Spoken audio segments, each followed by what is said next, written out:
성도님들, 주님 은혜 가운데 잘 지내셨는지요?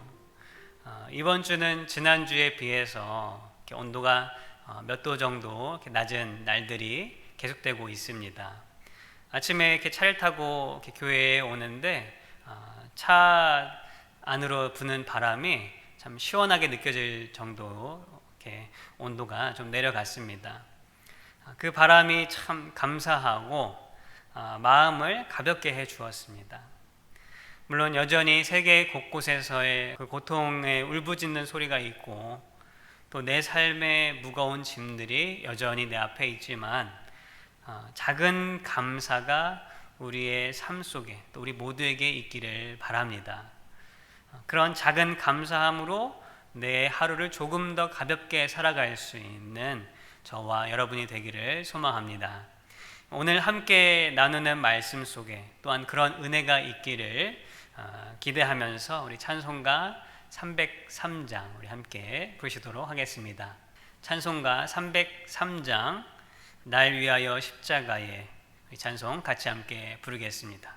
날 위하여 십자가에 중한 고통 받으사 대신 죽은 주 예수의 사랑하신 은혜여 보배로운 피를 흘려 영영 죽은 죄에서 구속함을 받으느니 어찌 찬양 안 할까. 예수 안에 있는 우리 한량없이 즐겁고 주 성령의 위로함이 마음속에 차도다. 천국의 막소리 같은 은혜로운 그 말씀 끊임없이 듣는 우리 어찌 찬양 안 할까. 이 세상에 모진 풍파 쉬지 않고 불어도 주님 안에 보호받는 우리 마음 편하다. 늘 깨어서 기도하고 저 천국을 바라며 주님만을 기다리니 어찌 찬양 안 할까. 아멘. 오늘 함께 볼 말씀은 우리 지난 시간에 이어서 요엘 2장 12절부터 17절까지의 말씀이 되겠습니다. 요엘 2장 12절부터 17절까지의 말씀, 우리 구약성경 1271페이지 또 1272페이지가 되겠습니다. 제가 읽도록 하겠습니다. 여호와의 말씀에 너희는 이제라도 금식하고 울며 애통하고 마음을 다하여 내게로 돌아오라 하셨나니 너희는 옷을 찢지 말고 마음을 찢고 너희 하나님 여호와께로 돌아올지어다. 그는 은혜로우시며 자비로우시며 노하기를 더디하시며 인애가 크시사 뜻을 돌이켜 재앙을 내리지 아니하시나니 주께서 혹시 마음과 뜻을 돌이키시고 그 뒤에 복을 내리사 너희 하나님 여호와께 소제와 전제를 드리게 하지 아니하실는지 누가 알겠느냐. 너희는 시온에서 나팔을 불어 거룩한 금식일을 정하고 성회를 소집하라. 백성들을 모아 그 모임을 거룩하게 하고 장로들을 모으며 어린이와 젖 먹는 자를 모으며 신랑을 그 방에서 나오게 하며 신부도 그 신방에서 나오게 하고 여호와를 섬기는 제사장들은 낭실과 제단 사이에서 울며 이르기를 여호와여 주의 백성을 불쌍히 여기소서 주의 기업을 욕되게 하여 나라들로 그들을 관할하지 못하게 하옵소서 어찌하여 이방인으로 그들의 하나님이 어디 있느냐 말하게 하겠나이까 할지어다. 우리 하나님의 말씀입니다. 아멘. 우리 지난 시간 말씀을 잠깐 되새겨 보면 우리 요엘 1장과 2장의 전반부에 그 전반부를 보면서 우리는 단순히 먹고 사는 문제 때문이 아니라 우리와 하나님 사이를 멀어지게 만들었던 그것들, 죄와 우상에 빠진 우리의 모습, 나의 모습에 애통해야 한다고 이렇게 말씀을 나누었습니다. 오늘 본 말씀은 그 말씀에 덧붙여서 우리를 향해 돌아오라라고 말씀하시고 또 외치시는 그 하나님의 그 외침에 우리가 어떻게 그 애통하는 마음으로 반응해야 할지 오늘 말씀을 통해 생각해보는 그런 시간이 되고자 합니다. 먼저 12절 말씀을 보면 이렇게 기록이 되어 있습니다. 여호와의 말씀에 너희는 이제라도 금식하고 울며 애통하고 마음을 다하여 내게로 돌아오라 하셨나니. 지난 호세아 시간에도 말씀을 드렸지만 이 하나님의 진심, 이 소선지서에 나와 있는 하나님의 마음은 너무도 명백하고 클리어하게 또 반복적으로 나와 있습니다. 요엘 1장과 2장 전반부에서 이스라엘에게 닥칠 그 재앙에 대해 그렇게 처참하고 잔혹하게 묘사를 한 것은 결국 그 재앙 앞에 우리가 벌벌 떨고 낙담하기를 원하시는 것이 아니라 무엇을 위함입니까?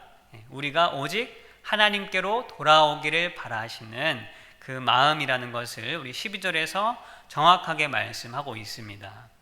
12절에 이제라도 라는 단어가 이렇게 나와 있습니다.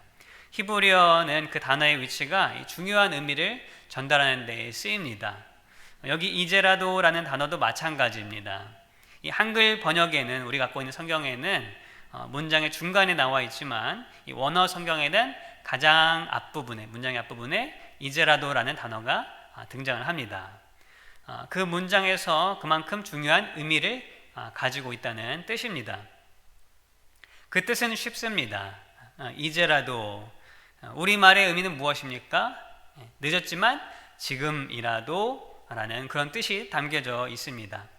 히브리어 단어에도 비슷한 뜻이 있습니다. 그러므로 지금, 지금이라도, 그러나 지금 등의 의미로 해석을 할 수가 있습니다. 무엇을 말하고 있습니까? 바로 이 시간적인 의미, 무엇인가 촉박한 상태, 긴박한 상황을 말하고 있는 것입니다. 나중에도 아니고 이미 늦었으니까 그런 태도가 아니라 지금이라도, 지금밖에 없다라는 심정을 표현하는 단어가 바로 이제라도라는 단어인 것입니다. 무엇이 지금밖에 없다 혹은 지금이라도 해야 할 일이라고 말씀하고 있습니까? 12절에 쭉 말씀이 나와 있지만 마지막에 뭐예요? 하나님께로 돌아오라, 내게로 돌아오라. 하나님께로 돌아가는 것, 그것이 지금 해야 할 일이라고 말씀하고 있는 것입니다. 우리는 지금 사실 시간 싸움을 하고 있습니다. 이 코로나 바이러스라는 이 팬데믹 상황이 언제 잠잠해질 것인가, 언제 백신과 치료제가 개발되고 또 많은 사람들이 공급받을 수 있게 될 것인가 라는 이 시간, 이 시기에 대해서 참 민감해 있습니다. 그런데 오늘 말씀에서 하나님은 지금이 중요하다고 말씀하십니다. 이제라도 지금 하나님께로 돌아오는 그 시간이 중요하다라고 우리에게 말씀하시는 것입니다. 성도님들의 오늘, 아니 지금 이 시간 가운데 가장 중요한 것은 무엇입니까? 하나님은 지금 이 순간 나를 바라보시면서 내 마음이 또 내 눈이 또 내 입술이 내 얼굴이 하나님만을 향해 바라보기를 간절히 원하신 줄 믿습니다. 그것이 하나님께는 지금 이 순간 중요한 일입니다. 우리도 그 하나님의 마음을 알아채서 지금이라도, 지금밖에 없다라는 심정으로 그 깊은 사랑의 하나님을 향해 돌아가는 우리 모두가 되기를 주님의 이름으로 소망합니다. 그렇다면 돌아가는 것이 무엇인가? 어떤 모습이 주님을 향한 우리의 모습인지 오늘 두 가지를 함께 나눠보고자 합니다. 첫 번째, 옷을 찢지 말고 마음을 찢어야 합니다. 옷을 찢지 말고 마음을 찢어야 합니다. 13절에서 말씀하십니다. 너희는 옷을 찢지 말고 마음을 찢고 너희 하나님 여호와께로 돌아올지어다. 이 옷을 찢는 행위는 무엇입니까? 이 구약이나 또 신약에도 가끔 등장하는 모습인데 이 주체할 수 없을 정도의 이 극도의 감정 표현 중에 하나가 이 옷을 찢는 것이다라고 보통 설명을 합니다. 주로 어떤 사람이나 나라가 죽거나 망할 처지에 있을 때 나오는 모습 중에 하나가 바로 이 옷을 찢는 그런 행동의 모습이었습니다. 아니면 신성모독과 같은 참을 수 없는 불의를 볼 때도 이 행위는 행해지기도 했습니다. 주로 성경에는 누가 이런 일들을 했는가 보면 지도자들인 왕이나 제사장, 선지자들이 했던 것을 우리 성경의 여러 군데에서 찾아볼 수가 있습니다. 예수님 시대와 초대교회 시대에도 제사장들이 예수님께서 하나님의 아들이다라고 그런 말한 것들을 들을 때에 그들이 옷을 찢었습니다. 종종 어떤 어린아이들을 보면 이런 경우가 있습니다. 무언가 자기 뜻대로 안 되고 이 감정을 주체할 수 없을 때 자기의 머리를 막 쥐어뜯죠. 아니면 뭐 얼굴이나 이런 데를 손으로 상처를 나게 하는 행동을 하는 아이들이 있습니다. 비슷한 것이라고 생각합니다. 물론 의미가 좀 다를 수 있겠지만 어떤 표현적인 방법에 있어서는 비슷하다고 볼 수 있습니다. 어떤 내 눈앞에 있는 그 문제 앞에 도저히 내가 조절할 수 없는 그 감정이 생길 때 그것을 표출하는 방법이 머리를 쥐어뜯거나 상처를 내거나 또 옷을 찢는 이런 행위로 묘사가 된다는 것입니다. 그런데 이 옷을 찢는 것이 잘못된 것인가? 그렇지 않습니다. 이스라엘 사람들, 특별히 지도자들에게 있어서는 이 극도의 이 애통함과 또 불의에 대해 맞서는 표현으로 이 의로운 감정의 표출이었습니다. 이 지도자가 불의한 일을 보고 아무 말이나 표현을 하지 않는 것이 오히려 자기의 책임을 못하는 것이 그런 것이지 옷을 찢는 행위 자체는 뭔가 잘못된 그런 것이 아니었습니다. 문제는 무엇인가? 바로 옷만 찢는 외식적인 행위가 바로 문제였습니다. 우리 지난 수요 영상 예배에도 우리가 지난 시간 나눴던 이 책, 이 호세아에도 나와 있는데 6장 6절에 이런 말씀이 있습니다. 나는 인애를 원하고 제사를 원하지 아니하며 번제보다 하나님 아는 것을 원하노라. 제사와 번제가 잘못된 것입니까? 그렇지 않죠. 누가 제사와 번제를 명령했습니까? 바로 하나님께서 명령하신 것입니다. 그러나 제사와 번제를 통해 깨닫기 원하는 내용, 즉 하나님 마음이 담겨져 있는데 그것이 없는 번제와 제사는 하나님 원치 않으신다. 즉 그 안에 있는 더 중요한 하나님을 아는 것, 그것이 더 중요한 것이다. 오늘 요엘 2장 13절도 같은 맥락의 말씀입니다. 이 옷을 찢는 행위, 주어진 상황의 불의함과 슬픔을 깊이 통감하는 최고의 감정 표현이지만 겉으로 찢는 행위만 중요한 것이 아니라 바로 그 의미가 마음 깊이에서부터 누가 보지 않더라도 있어야 함을 말씀하고 있는 것입니다. 오늘 우리가 처한 삶 속에서 우리가 옷을 찢을 만큼 아니면 우리 머리를 쥐어뜯고 싶을 만큼 내 감정을 조절하지 못하는 그런 문제들이 있습니까? 코로나의 여파로 생긴 삶의 문제들이 우리 가운데 있습니까? 특별히 하나님과 나를 멀어지게 만드는 죄가 우리 가운데 있습니까? 우리는 내 옷을 찢고 머리를 쥐어뜯는 이 겉모습의 표현이 아니라 바로 내 마음을 찢어야 할 줄 믿습니다. 어떻게 하는 것이 우리 마음을 찢는 것일까요? 그것은 내 안으로 더 깊이 들어가는 이 개인적인 통찰과 회개의 시간을 의미합니다. 우리는 많은 시간 이 외적인 것에 집중을 한 나머지 그 안의 내용을 소홀히 하거나 잊어버릴 때가 있습니다. 내가 외적인 삶의 문제로 고민하고 아파하는 만큼 우리는 근본적인 그 문제의 원인 또 내 안을 들여볼 필요가 있습니다.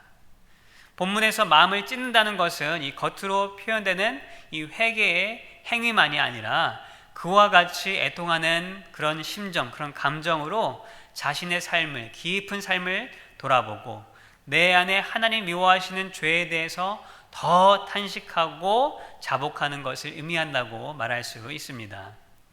이 한국과 미국의 많은 교회들이 코로나 사태 이후에 여러 가지 집중적인 기도 모임을 했습니다. 우리 교회도 한 달여 동안 우리 릴레이로 또 금식으로 또 기도를 했습니다.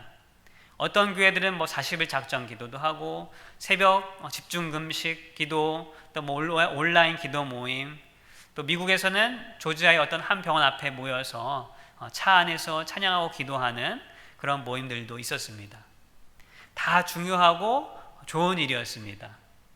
그런데 저를 포함해서 우리는 개인적으로 우리 깊은 내면을 돌아보는 그런 회개의 시간과 기도의 시간이 얼마나 있었는지 모르겠습니다. 어떤 외적인 행사로 이 성도들의 침체된 마음을 돋우기 위해서 그러한 시간으로 어떤 기도회들이나 어떤 그런 회개의 시간들이 있었는지는 모르겠지만 정말 내 개인적인 한 사람의 그 시간 속에서 정말로 옷을 찢는 것과 같은 깊은 통회의 시간이 있었는가? 하나님께서 허락하신 지금, 이제 우리는 마음을 찢는 이 개인적인 기도와 주님께 돌아가는 시간이 필요합니다. 왜냐하면 13절 후반절에서 말씀하신 것과 같이 우리 하나님은 어떠한 분이십니까? 은혜로우시며 자비로우시며 노하기를 더디하시며 인애가 크시사 뜻을 돌이켜 재앙을 내리지 아니하시는 분이시기 때문입니다. 우리가 처한 지금의 상황, 여러 가지 분주했던 삶이 단순한 삶이 되었고 또 자이든 타이든 혼자만의 시간이 많아진 상황 가운데서 하나님은 내 겉이 아니라 내 속을 돌아보게 하시고 또 하나님과 멀어지게 했던 많은 내 안의 것들을 하나하나 잘라내고 또 찢어버리고 또 하나님께 돌아오기를 바라시고 있는 줄 믿습니다. 물론 자녀들을 돌봐야 할 이 어머니들 또 아버지들은 더 분주할 수 있겠습니다만 그동안 우리 자녀들에게 신앙적인 이야기 또 함께하지 못했던 그 시간들을 나누는 그런 시간으로 삼고 또 자녀 양육에 대한 스트레스와 또 필요한 지혜를 주님 앞에 나아가 해결받는 그런 처절한 싸움이 우리 부모님들 가운데 또 필요한 때라고 믿고 더욱 주님께 돌아가는 우리 모든 성도들이 다 되시기를 우리 주님의 이름으로 소망합니다. 두 번째, 우리는 어떻게 하나님께로 돌아가야 하는가? 두 번째는 모두에게 거룩한 기도의 연결을 권면해야 합니다. 모두에게 거룩한 기도의 연결을 권면해야 합니다. 무슨 말씀인가 하면 이 15절에 말씀을 합니다. 15절, 너희는 시온에서 나팔을 불어 거룩한 금식일을 정하고 성회를 소집하라. 지도자들, 즉 제사장들에게 말씀을 하고 있습니다. 거룩한 금식일을 날을 정하고 또 성회, 이 거룩한 모임을 함께 해서 모여라. 즉 금식하고 함께 모여 예배하고 기도하라는 것입니다. 지금 우리가 처한 상황에서는 이 말씀을 그대로 적용하기가 쉽지 않은 내용입니다. 모이고 싶어도 모일 수가 없고 또 모이기를 두려워하는 상황이기 때문입니다. 그러나 앞에서 말씀드린 것과 같이 이 모이는 것의 의미, 그 속에 있는 의미를 우리가 실천할 수 있으면 모이지 못한다 하더라도 말씀을 우리가 행할 수가 있습니다. 왜 모임을 소집하라고 하고 있습니까? 바로 기도하기 위해서입니다. 12절에도 나오고 많은 선지서에도 나오지만 이 금식이라는 것은 무엇입니까? 단순히 음식을 먹지 않는 단식이 아니죠. 음식물을 중단하고 생명의 주관자 되신 하나님만을 바라보면서 기도하는 것이 우리의 금식입니다. 17절에서도 무슨 장면이 등장합니까? 여호와를 섬기는 제사장들은 낭실과 제단 사이에서 울며 이르기를 여호와여 주의 백성을 불쌍히 여기소서. 이 낭실과 제단 사이라는 것은 이 성전의 문에서 번제단에 있는 그 사이, 즉 제사장의 뜰을 말한다고 볼 수 있습니다. 제사장들이 그곳에서 하는 역할은 백성을 위한 중보, 즉 기도라는 것을 여러 주석에서 말하고 있습니다. 그리고 지금 17절 말씀에도 제사장들이 무엇을 하라고 말하십니까? 울며 이르기를 주여 주의 백성들을 불쌍히 여기소서 하면서 하나님께 애통하며 기도하라고 말씀하고 계신 것입니다. 네, 하나님께 돌아가는 것은 내 생명을 유지하는 음식을 끊더라도, 돈을 벌지 못할지라도 내 삶의 주인이신 하나님께 울며 애통하는 그 기도의 시간을 통해 우리가 하나님께 돌아갈 수 있다라는 것입니다. 그런데 여기서 중요한 장면이 한 가지 있습니다. 우리 16절에 보시면 백성들을 모아서 성회를 하고 기도하게 하십니다. 그런데 어떤 사람들을 불러 모으십니까? 장로들, 젖먹이 아이들, 또 신랑과 신부가 등장을 합니다. 이것을 무엇을 의미하는가? 하나님 앞에 깊은 마음을 찢는 기도와 또 예배의 모임에는 예외가 없다라는 것을 의미합니다. 장로들, 지도자들은 당연하고 젖먹이 아이들, 즉 갓난 아이들, 말도 표현도 제대로 할 수 없는 그런 아이들까지도 다 포함이 되고 있습니다. 이 아이들이 금식하며 기도하자고 하면 알아들을 수 있습니까? 없죠. 엄마 젖만 떼도 신용을 할 수 있습니다. 한 살 좀 넘어가면 좀 큰 아이들은 한 살, 2살만 되더라도 기도라는 것이 무엇인지, 어떠한 행위라는 것이 자세히는 모르더라도 알아챌 수 있습니다. 저희 막내 아이가 이제 1살 반이 좀 넘었는데 기도하자고 하면 뭔지는 몰라도 이게 끝에 아멘은 따라 할 수 있습니다. 그런 것처럼 이 1살 좀 넘어가면 이제 기도에 신용은 할 수 있죠. 그렇지만 젖 먹는 1살도 채 안 된 이 아이들은 그런 기도라는 의미조차도 모르고 신용도 할 수 없는 그런 아이들입니다. 기도가 불가능한 아이들이 이런 아주 작은 갓난 아이들이죠. 또 신랑과 신부가 등장합니다. 이 신랑과 신부라는 것은 결혼식 당일이거나 아니면 지금 막 결혼한 신혼부부를 부를 때 쓰는 말이죠. 어쩌면 가장 달콤한, 누구도 그 둘 사이에 깰 수 없는 그런 기간이 바로 이 신랑과 신부로 불리는 그런 기간입니다. 신명기 24장 5절에 나와 있듯이 이제 결혼을 하게 된 이 신랑은 전쟁이 있어도 군대 소집에 예외가 될 수 있는 사람 중에 한 사람입니다. 그런데 지금 이 성회에는 이러한 신랑 신부도 예외가 아니라는 것입니다. 하나님께 돌아갈 길은 우리의 마음을 찢는 회개의 시간입니다. 그리고 그 방법은 무엇입니까? 기도입니다. 그런데 그 기도의 모임에는 예외가 있습니까? 없습니까? 없습니다. 나 자신은 물론이고 우리는 내 주위의 성도들을 돌아보아서 이 기도의 시간에 함께 하도록 서로 격려해야 합니다. 함께 모여 울며 금식하며 기도하면 너무 좋겠지만 지금은 우리의 상황이 허락하지를 않습니다. 그러나 우리가 서로에게 전화로 연락하고 또 어떻게 지내는지, 또 어려운 일은 없는지 안부도 묻고 돕는 동시에 무엇을 해야 합니까? 함께 기도 제목을 나누고 이 기간을 통해 주신 하나님의 은혜를 또 나누면서 서로를 위해서, 또 교회를 위해서, 고통 중에 있는 사회와 이웃을 위해서 기도하자고 격려하고 또 권면해야 할 때인 줄을 믿습니다. 예외는 없습니다. 내가 보기에 저 성도는, 저 사람은 내가 평소에 별로 친분도 별로 없고 이래서 못하고 또 저래서도 못할 것 같은데 라면서 내가 먼저 판단하지 말고 하나님이 주신 이 시간을 세상의 그 고통의 무게에 눌리지 말고 하나님께로 눈을 돌릴 수 있도록, 또 거룩한 기도의 연결이 끊이지 않도록 우리가 서로 격려하고 또 권면할 수 있기를 바랍니다. 말씀을 맺겠습니다. 오늘 본문 말씀 바로 후에 18절은 어떻게 시작하고 있습니까? 그때의 여호와께서라고 이렇게 시작합니다. 그리고 그 이후에 나머지 3장까지 하나님께서 이스라엘에 대한 회복이 어떻게 될 것인가에 대해서 말씀을 하십니다. 하나님은 반드시 그분의 백성, 우리들을 회복하시고 또 승리하게 하실 줄 믿습니다. 그런데 그 회복을 위해서는 하나님께로 돌아가는 그 회개가 우리에게 필요하다고 우리 선지서를 통해서 말씀하고 있습니다. 마음을 찢는 깊은 개인적인 회개의 시간이 우리에게는 필요합니다. 동시에 누구도 이 회개의 시간, 또 이 기도의 시간에 예외가 없도록 서로를 격려하고 돌보는 자세가 우리에게는 필요한 것입니다. 그때에 하나님은 우리를 내 깊은 곳에서부터 놀랍게 회복시키시고 또 하나님을 찬송케 하실 것입니다. 오늘 말씀을 듣고 기도하며 또 하나님께로 돌아가기를 원하는 우리 모두에게 그 은혜가 넘치게 있기를 주님의 이름으로 축원합니다. 우리 기도하겠습니다.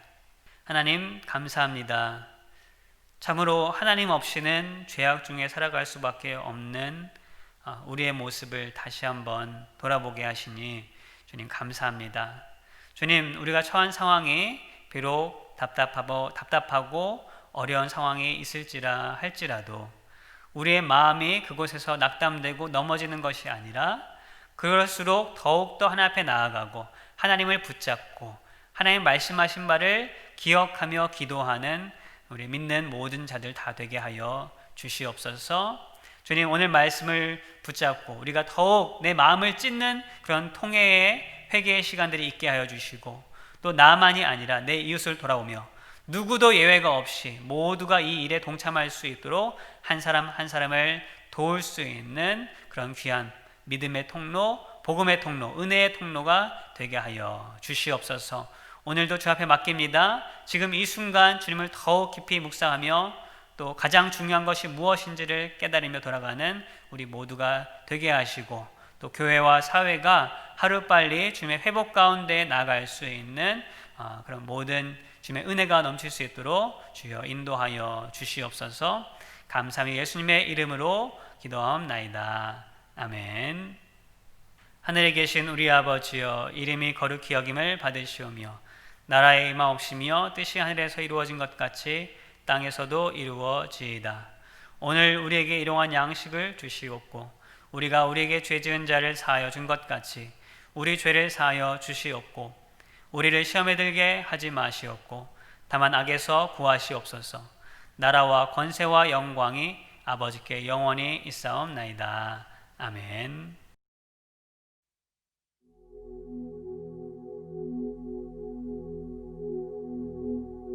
우리 함께 손잡고 가세.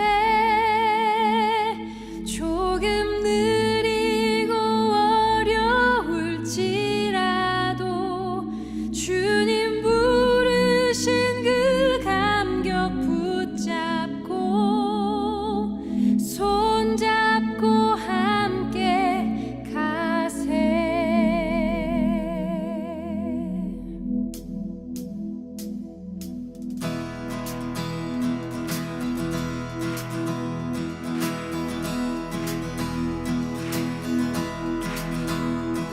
우리 걸어가는 이 길이 결코 처음 밟는 길은 아니야.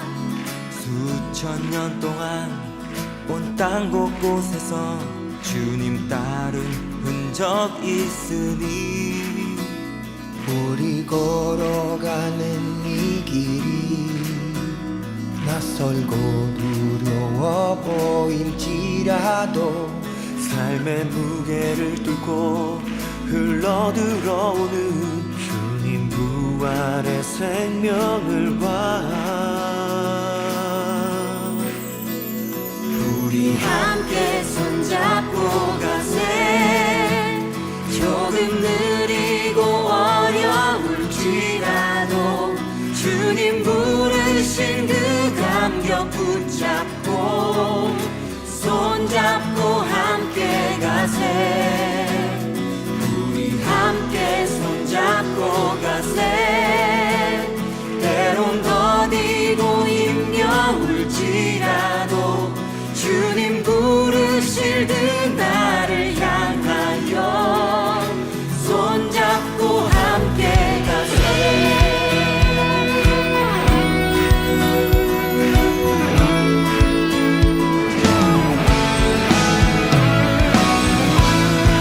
우리를 부르신 주님 앞에 함께 나아갑니다.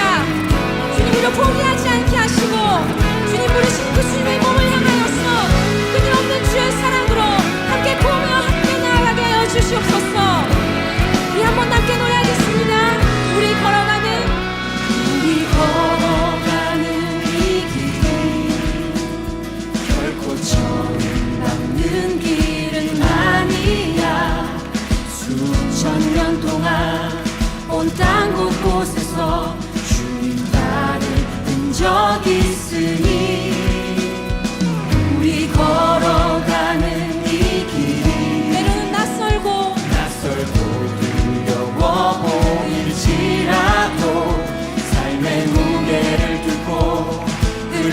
들어오는 주님 부활의 생명을 봐. 우리 함께 손잡고 가세. 조금 느리고 어려울지라도 주님 부르신 그 감격 붙잡고 손잡고 함께 가세. 우리 함께 손잡고 가세. 때론 더디고 힘겨울지라도 주님 부르실 그 날을 향하여 손잡고 함께 가세. 아멘. 우리 다시 한번 함께 고백하겠습니다. 우리 걸어가는 이 길이 결코 처음 밟는 길은 아니야. 수천 년 동안 온 땅 곳곳에서 주님 따른 흔적 있으니 우리